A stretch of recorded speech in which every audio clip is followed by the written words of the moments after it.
मानव जीवन नुह केवल वर्ष मास दिन दंड कर्मेद्यनर कर्म एकातर जीवनर मानदंड किए केते दिन बंचंती ताहा गुरुत्वपूर्ण नुहे किपरि बंचंती ताहा गुरुत्वपूर्ण।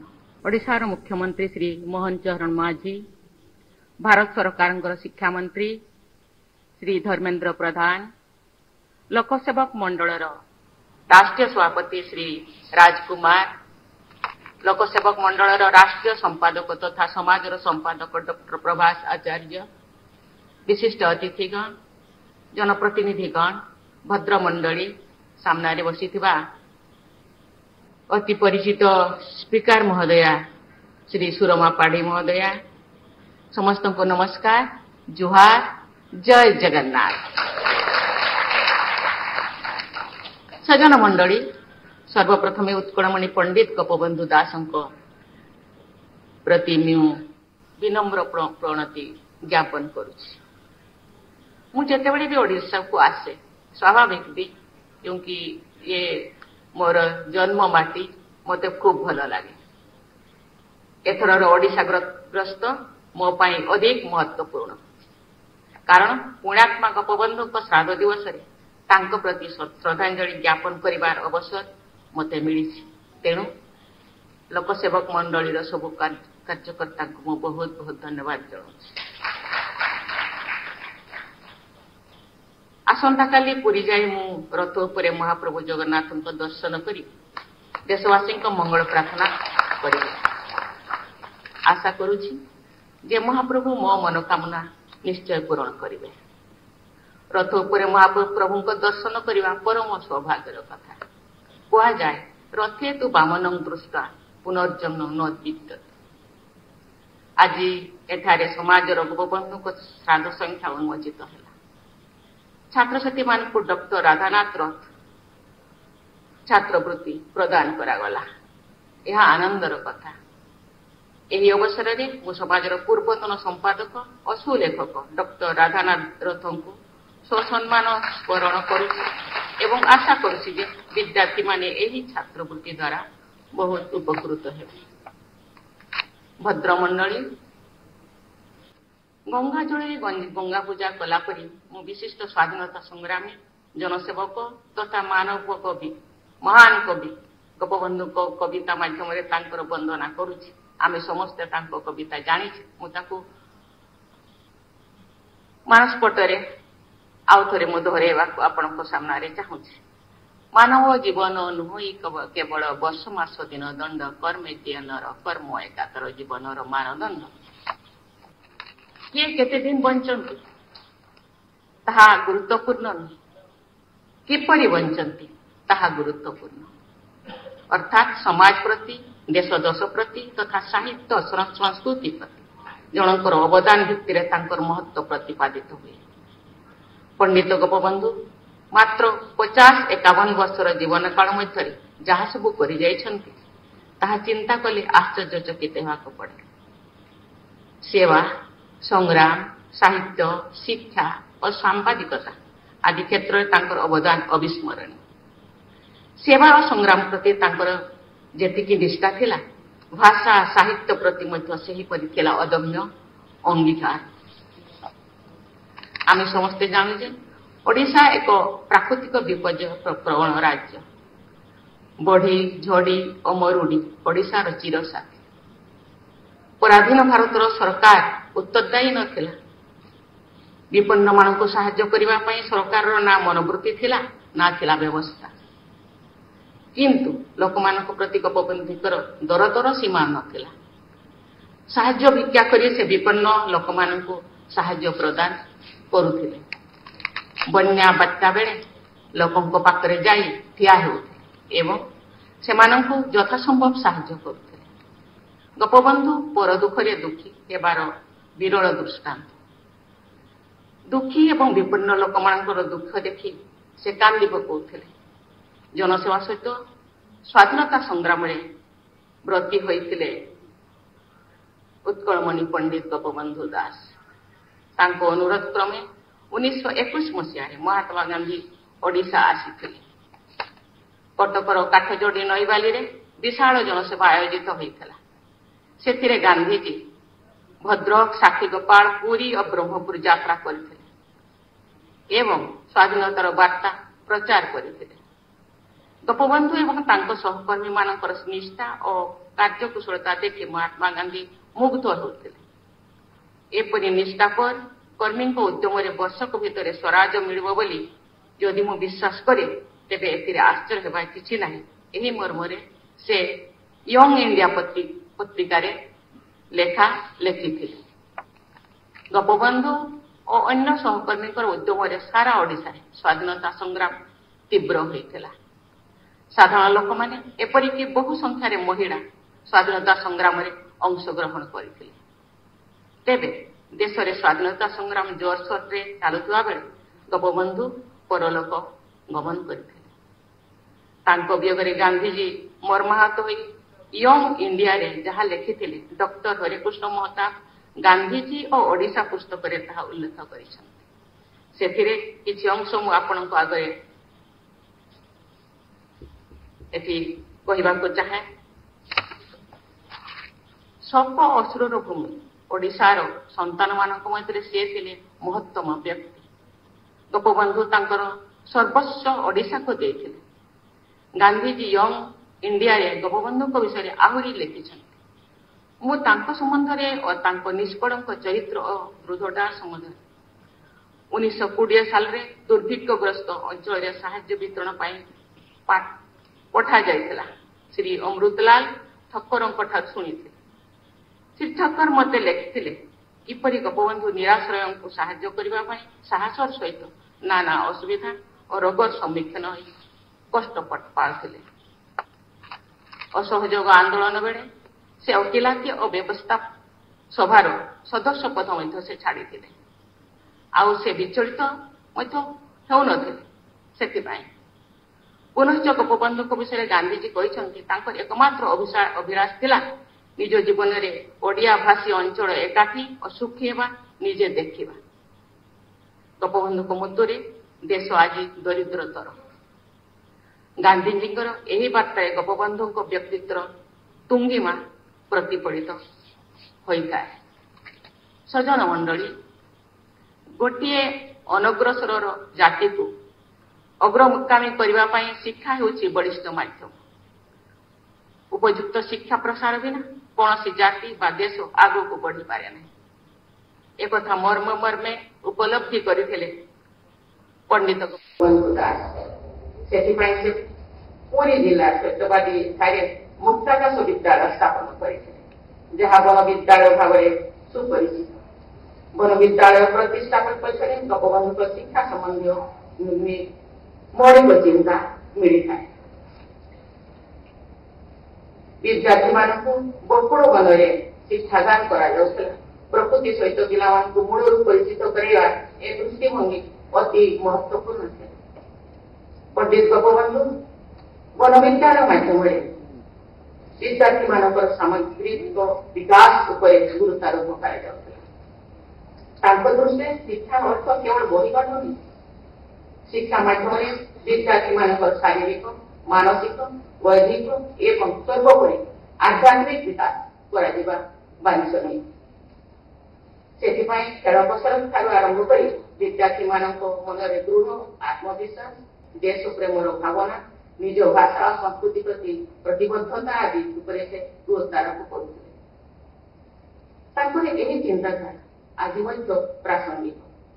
सुपर कथा भारत सरकार द्वारा प्रणीत जातीय शिक्षा नीति 2020 मातृभाषा उपर जोर दिया संगे संगे प्राचीन भारतीय ज्ञान और चिंताधारार समृद्धि परंपरा एक मार्गदर्शन नीति भाव में स्वीकृति दि जाए। आम गृह उपस्थित केंद्र शिक्षा मंत्री श्री धर्मेंद्र प्रधान को बहुत बहुत धन्यवाद। सुधीवृंद ओडिशा सांबादिकता को एक नुआ मोड़ देवारे गोपबंधु सबुठ गुरुत्वपूर्ण 1919 मसीह समाज खबर कागज प्रकाश करते साप्ताहिक कागज भाव में यह प्रकाश पाला और परवर्ती समय दैनंदिन खबर कागज रूप नहीं। समाज खबर कागज माध्यम पंडित गोपबंधु दास ସ୍ୱାଧୀନତାର ବାର୍ତ୍ତା ଓଡ଼ିଶାର ପୁରପଲ୍ଲୀରେ ପହଞ୍ଚାଉଥିଲେ। ବ୍ରିଟିଶ ସରକାରର ଲୋକବିରୋଧୀ ନୀତି ଓ କାର୍ଯ୍ୟକଳାପକୁ ବିରୋଧ କରି ସମାଲୋଚନାମୂଳକ ଲେଖାମାନ ସମାଜରେ ସେ ପ୍ରକାଶ କରିଥିଲେ। ତାଙ୍କ ନିର୍ଭୀକତାର ପଟାନ୍ତର ନାହିଁ। ଲୋକମାନଙ୍କର ଭଲ ମନ୍ଦ ହାନି ଲାଭ ଦାବି ଦେବା ମଧ୍ୟ ଏହି କାଗଜ ମାଧ୍ୟମରେ ସେ ସରକାରଙ୍କ ଦୃଷ୍ଟିକୁ ଆଣୁଥିଲେ। ତାଙ୍କ ସମ୍ପାଦିତ ଲେଖା ଥିଲା ଓଡ଼ିଆ ଗଦ୍ୟ ସାହିତ୍ୟକୁ ରୁଦ୍ଧିମନ୍ତ କରିବା। ଇତିମଧ୍ୟରେ ସମାଜ ତା ପ୍ରକାଶନର ଶତାବ୍ଦୀ ପୂର୍ତ୍ତି କରିସାରିଛି। ଏହାକୁ ଗୋପବନ୍ଧୁଙ୍କର ସତ୍କର୍ମର ଫଳଶ୍ରୁତି ବୋଲି କୁହାଯାଇପାରେ। ସଜନ ମଣ୍ଡଳୀ, ଉତ୍କଳମଣି ପଣ୍ଡିତ ଗୋପବନ୍ଧୁ ଦାସ ଜାତୀୟତାବାଦ ଓ ଗଣତାନ୍ତ୍ରିକ ମୂଲ୍ୟବୋଧରେ ଆସ୍ଥା ରଖୁଥିଲେ। ତାଙ୍କ କାବ୍ୟ କବିତା ଓ ଗଦ୍ୟ ରଚନାରେ ଦେଶପ୍ରୀତି ଓ ଜଗତ କଲ୍ୟାଣ ବାର୍ତ୍ତା ପ୍ରତିଫଳିତ ହୋଇଥିଲା। ସେ ଉଭୟ ଓଡ଼ିଆ ଜାତୀୟତା ଓ ଭାରତୀୟ ମହାଜାତୀୟତା ପ୍ରତି ସମର୍ପିତ ଥିଲେ। ତତ୍ସଙ୍ଗେ ସଙ୍ଗେ ସମଗ୍ର ପୃଥିବୀକୁ କୁଟୁମ୍ବ ବିଚାର କରିବାର ଭାରତୀୟ ଦର୍ଶନ ଉପରେ ବିଶ୍ୱାସ ରଖୁଥିଲେ। ସେ ଲେଖିଛନ୍ତି, ଜାତୀୟ ମମତା, ବିଶ୍ୱ ଜନପ୍ରୀତି ଉତ୍କଳବାସୀର ହେଉ। ବର୍ତ୍ତମାନ ସମୟରେ ଆମ ଯୁବପିଢ଼ି ଭାରତର ସାଂସ୍କୃତିକ ବିପରୀତକୁ ବୁଝିପାରିଛନ୍ତି। ଏ ବିଶାଳ ଦେଶ ବିବିଧତା ଭିତରେ କାହିଁ କେଉଁ ଅନାଦି କାଳରୁ ଏକତାର ସୂତ୍ରରେ ବାନ୍ଧି ହୋଇ ରହି ଆସିଛି। ଆମ ଦେଶରେ ଭାଷା, ଖାଦ୍ୟପେୟ ଓ ବେଶଭୂଷାର ଭିନ୍ନତା ରହିଛି, କିନ୍ତୁ ଏସବୁ ବିବିଧତା ଆମ ଐକ୍ୟକୁ ସୁଦୃଢ଼ କରିଛି। ଦେଶ ମୋର ଏବଂ ମୁଁ ଦେଶର, ଏହି ଭାବନାକୁ ଆଧାର କରି ଗୋପବନ୍ଧୁ ଲେଖିଛନ୍ତି, ଥିଲେ ଜହି ଜହି ଭାରତ ବକ୍ଷରେ ମଳିବି ମୁଁ ଆଜି ଆପଣା ପକ୍ଷେ। ମୁଁ ଯେଉଁଠି ବି ରହେ, ମୁଁ ଯେଉଁ ରାଜ୍ୟରେ ରହେ, ଯେଉଁ ଭାଷାଭାଷୀ ଅଞ୍ଚଳରେ ରହେ, ମୁଁ ଭାବିବି କି ମୁଁ ମୋ ପକ୍ଷରେ ରହିଛି, ମୋ ଘରେ ରହିଛି। ଭାରତର ଯୁବପିଢ଼ି ଗୋପବନ୍ଧୁଙ୍କର ଏହି ମହାଭାରତୀୟ ଚିନ୍ତାଧାରା ଦ୍ୱାରା ଅନୁପ୍ରାଣିତ ହେବା ଉଚିତ। ସେହିପରି ଏହି ପୃଥିବୀ ମଧ୍ୟ ବନ୍ଧୁତ୍ୱ, ଭାତୃତ୍ୱ ଏବଂ ପାରସ୍ପରିକ ପ୍ରେମର ସୂତ୍ରରେ ବାନ୍ଧି ହୋଇ ରହିବା ଉଚିତ। ଆମ ମୂଲ୍ୟ ସେମାନେ କହିଛନ୍ତି, ଅୟଂ ନିଜ ପରବେତି ଗଣନା ଲଘୁ ଚେତନା ସାର। ଆମ ଭିତରେ ଆପଣା ପର ଭେଦଭାବ ରହିବା ଉଚିତ ନୁହେଁ। ଗୋପବନ୍ଧୁ ସେଥିପାଇଁ ବିଶ୍ୱ ପ୍ରେମ କଥା କହିଛନ୍ତି। ଆମ ଦେଶକୁ ଭଲ ପାଇବା ସଙ୍ଗେ ସଙ୍ଗେ ପୃଥିବୀର ଅନ୍ୟ ଦେଶଗୁଡ଼ିକୁ ପ୍ରତି ଆମମାନଙ୍କର ମନରେ ସଦ୍ଭାବ ଓ ସୌହାର୍ଦ୍ଦ୍ୟ ରହିବା ଉଚିତ। ଗୋପବନ୍ଧୁଙ୍କର ଏହି ଉଦାର ଦୃଷ୍ଟିଭଙ୍ଗୀ କାଳେ କାଳେ ପ୍ରାସଙ୍ଗିକ। ସଜନ ମଣ୍ଡଳୀ, ସ୍କୁଲ କଲେଜରେ ପାଠ ପଢୁଥିବା ବେଳେ ଉତ୍କଳ ଗୌରବ ମଧୁସୂଦନ ଦାସ ଏବଂ ଉତ୍କଳମଣି ଗୋପବନ୍ଧୁ ଦାସଙ୍କର ଆଦର୍ଶରେ ଆମେ ସବୁ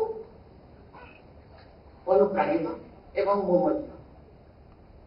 ମଧୁସୂଦନ ଦାସଙ୍କର କବିତା ଜାତି ନନ୍ଦିଘୋଷ ଚଳିବ କି ଭାଇ ସ୍ୱାର୍ଥକୁ ସାରଥି କରେ। ତାର ଗୋଟେ ଧାରି ପରେ ସେ ଗୋଟେ ଧାରିଟା ମୁଁ କହିବି ନାହିଁ କି ଜାତି ପ୍ରେମ ପ୍ରଜ୍ୱଳିତ କର ସ୍ୱାର୍ଥକୁ ଦିଅ। କେତେ ସୁନ୍ଦର କବିତା ଲେଖିଛନ୍ତି। ଆଜି ତାର ପଟାନ୍ତର ନାହିଁ। ଆଜି ସେପରି କବିତା ନାହିଁ। ତେଣୁ ଆମେ ଉତ୍କଳ ଗୌରବ ଉତ୍କଳମଣି ଗୋପବନ୍ଧୁଙ୍କୁ ଆମେ ମଣି, ଉତ୍କଳ ମଣି ଖୁବ୍ କମ୍ ବୟସରେ 51-52 ବର୍ଷରେ ସେ ଆମ ଠାରୁ ଚାଲି ଚାଲିବେ, କିନ୍ତୁ ତାର ମଣିର ଉପାଧି ସେ ଅର୍ଜନ କରିପାରିଛନ୍ତି। ଉତ୍କଳ ମଣିରୁ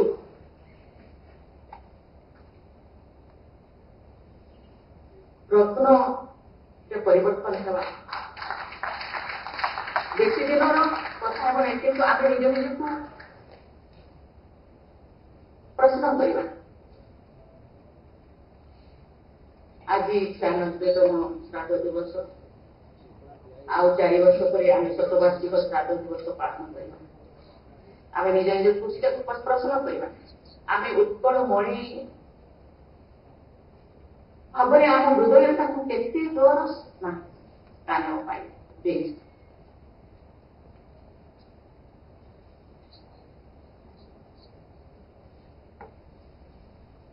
ଆମ ଓଡ଼ିଆ ଭାଷାରେ କହନ୍ତି କି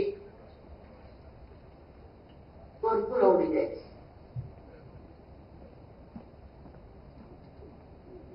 तेणु जाति प्रेम बंधु को प्रज्वलित कर आम भीतर जाति प्रेम जागृत करिया आम पीढ़ी पर आमे केते पीढ़ी हेले गोपबंधु चतुर्थ पीढ़ी आम जो पीढ़ी दर पीढ़ी आग को आग चली आम भीतर जो से बंधी आस्ते आस्ते निर्वापित जीवनी तो तेणु आम निज निज को क्वेश्चन कर आमर उत्तर पीढ़ी जो मैंने आग को आस केवल सभा समिति केवल भाषण ही सीमित रखा तेणु आम भीतर प्रेम जागृत है आगामी पीढ़ी को मन स्वतः देश प्रेम जाति प्रेम उत्कलमणि प्रेम जागृत से आम आज प्रयत्न कर प्रेम जागृत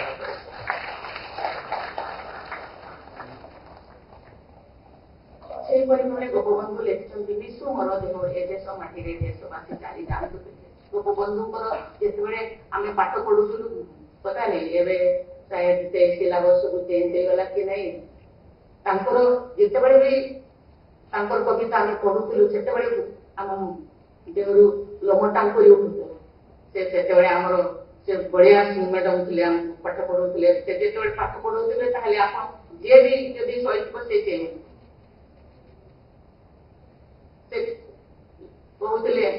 कहते बंदी बासुदेव देखी देखी लिखा चित्रपट चित्र मणि जाए ना संभव से देश को जाति को ए माटी को केते भल पाते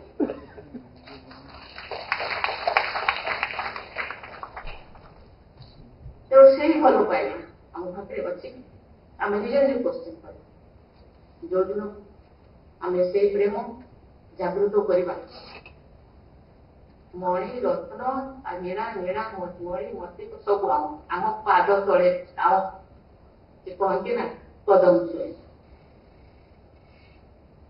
तेणु प्रथम चारिटी डिग्री प्रथम निजे निज को पचार आमको निमुरा हवा पड़ू नहीं आमको घरे दे यस यू डिजर्व इट तुम्हें एका तुम्हें निमुरा हवा पड़ो ना तेणु जाति प्रेम जागर मु बहुत अधिका कथा कही बोधे किंतु मु भावुची कि आम भीतर ए प्रेम जागृत होगा संचारित होगा आवश्यकता मु अनेक समय मन मन सब गीत गुड़ा मन पकड़ कहीं आपको एक्सप्लानेशन गुड़ा को नहीं दिया जाए ये सब स्टांजा ये सब पंक्ति सब दिया जाए कहीं ये बहुत ही इम्पोर्टाट कि देश प्रेम लोक मान मन जातीय भाव सांस्कृतिक भाव संस्कृति भाव साहित्य भाव जागृत भाव तेज जाए आम कथा आमे मुन आमे शब्दी आस ये दुई महामहिषी ठार मु देश प्रेम और देश सेवा विषय प्रेरणा लाभ कर महात्मा गांधी मधुसूदन झा गोपबंधु स्वामी विवेकानंद श्री अरविंद प्रमुख महिषी मैंने भारत विकास पथ अग्रसर होगा दिगरे सर्वदा प्रेरणार उत्स रही रही आशा करी समाज तथा अन्य पत्र पत्रिकार उत्तरोत्तर उन्नति कामना कर उत्कलमणि गोपबंधु पुनर्बार श्रद्धांजलि ज्ञापन कर धन्यवाद।